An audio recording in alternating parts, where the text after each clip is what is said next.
Beberapa waktu terakhir banyak orang merasa ada yang berbeda dengan arah kebijakan pemerintah, bukan hanya soal angka di atas kertas, tapi soal bagaimana negara mulai menata ulang penghargaan terhadap kerja panjang yang sering tidak terlihat.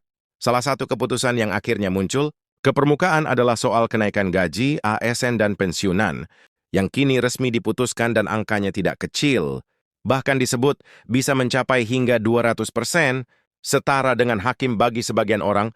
Kabar ini terdengar terlalu besar untuk dipercaya. Bagi yang lain justru muncul banyak pertanyaan. Apakah ini berlaku untuk semua ASN? Bagaimana dengan pensiunan lama? Apakah kenaikannya langsung bertahap? Atau hanya untuk jabatan tertentu? Wajar jika muncul kebingungan, karena informasi yang beredar seringkali terpotong, bercampur opini dan tidak menjelaskan gambaran utuhnya, padahal keputusan ini bukan muncul tiba-tiba, ada latar belakang panjang di baliknya. Memulai dari ketimpangan penghasilan, beban tanggung jawab jabatan, hingga tuntutan reformasi, birokrasi yang selama ini digaungkan, memang serius akhirnya mengambil langkah yang cukup berani, dan dampaknya langsung menyentuh ASN aktif, maupun mereka yang sudah pensiun, dan menggantungkan hidup dari penghasilan tetap setiap bulan. Yang perlu dipahami, kenaikan ini bukan sekedar menaikkan gaji, tapi mengubah cara penghasilan, ASN dan pensiunan dihitung dan diposisikan. Ada kelompok yang mendapatkan dampak signifikan, ada juga yang perlu memahami detail skimnya agar tidak salah berharap. Disinilah banyak orang mulai salah paham, mengira semua akan naik besar atau sebaliknya, mengira tidak akan ada perubahan sama sekali. Video ini dibuat untuk menjernihkan semua itu. Kita akan membahas apa yang sebenarnya diputuskan, siapa yang masuk dalam skema kenaikan ini, bagaimana hubungannya dengan jabatan hakim, dan apa artinya bagi sistem pensiun di Indonesia ke depan tanpa bahasa rumit, tanpa sensasi, hanya penjelasan yang relevan dengan kondisi nyata. That's when what if Anda ASN pensiunan ataupun keluarga dah. Yang ingin tahu kemana arah kebijakan ini bergerak, video ini layak Anda tonton sampai selesai, karena keputusan ini bukan soal hari ini saja, tapi soal bagaimana negara melihat pengabdian. Dalam jangka panjang, ketika kita bicara soal pengabdian, seringkali yang terlintas adalah kerja keras, yang dilakukan bertahun-tahun, tanpa banyak sorotan. ASN adalah salah satu kelompok yang paling merasakan hal itu, masuk pagi pulang sore, melayani masyarakat, menjalankan aturan, dan menanggung tanggung jawab administratif yang tidak kecil. Namun selama bertahun-tahun, pembicaraan soal kesejahteraan ASN dan terutama pensiunan, seringkali berakhir di keluhan yang sama, penghasilan tidak sebanding dengan beban hidup yang terus naik. Maka ketika pemerintah akhirnya mengumumkan keputusan resmi terkait kenaikan gaji, ASN dan pensiunan, wajar jika reaksi publik sangat beragam, mulai dari kaget, nggak percaya, sampai berharap berlebihan. Banyak orang langsung terpaku pada satu angka yang paling sering disebut, yaitu kenaikan hingga 200% yang disetarakan dengan hakim. Angka ini memang terdengar besar, bahkan luar biasa, tapi disinilah pentingnya memahami konteks secara utuh, karena kebijakan ini tidak berdiri sendiri dan tidak juga diterapkan secara sembarangan. Ada soal mengapa profesi hakim dijadikan pembanding, ada struktur yang diubah, dan ada tujuan jangka panjang yang ingin dicapai oleh pemerintah melalui keputusan ini. Selama ini, struktur penghasilan ASN di Indonesia dikenal cukup kompleks. Ada gaji pokok, tunjangan kinerja, tunjangan jabatan, dan berbagai komponen lain yang seringkali membuat masyarakat awam sulit memahami berapa sebenarnya penghasilan bersih seorang ASN. Untuk pensiunan, situasinya lebih sensitif lagi. Banyak pensiunan yang menerima penghasilan tetap, dengan nominal yang nyaris tidak berubah, sementara harga kebutuhan pokok, biaya kesehatan, dan kebutuhan keluarga terus meningkat. Kondisi ini menciptakan jarak yang cukup besar antara masa aktif bekerja dan masa pensiun yang seharusnya lebih tenang. Keputusan kenaikan gaji dan penyesuaian pensiun ini tidak bisa dilepaskan dari evaluasi panjang pemerintah terhadap ketimpangan tersebut. Ada kesadaran bahwa jika negara ingin birokrasi yang profesional, bersih dan berintegritas, maka kesejahteraan aparatur negaranya tidak bisa terus dikesampingkan.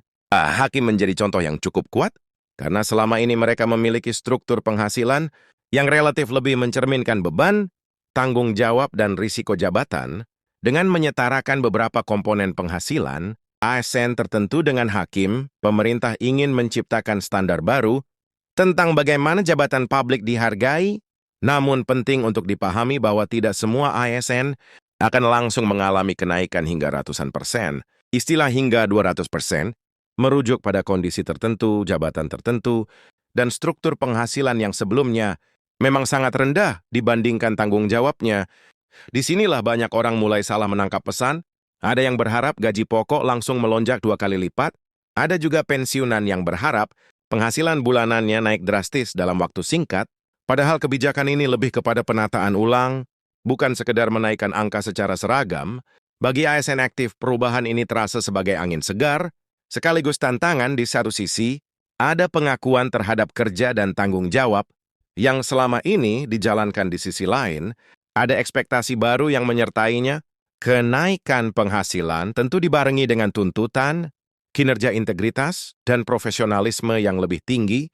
Pemerintah ingin memastikan bahwa setiap rupiah yang dikeluarkan benar-benar sebanding dengan pelayanan yang diberikan kepada masyarakat. Ini bukan lagi soal datang ke kantor dan menyelesaikan rutinitas, tapi soal hasil kerja yang nyata dan bisa dirasakan publik. Sementara itu, bagi para pensiunan, kebijakan ini menyentuh aspek yang jauh lebih emosional. Pensiun bukan hanya soal berhenti bekerja, tapi soal memasuki fase hidup yang sangat bergantung pada stabilitas keuangan. Banyak pensiunan yang masih harus menanggung biaya keluarga, pendidikan cucu, atau pengobatan rutin. Ketika ada penyesuaian pensiun, sekecil apapun dampaknya bisa sangat berarti.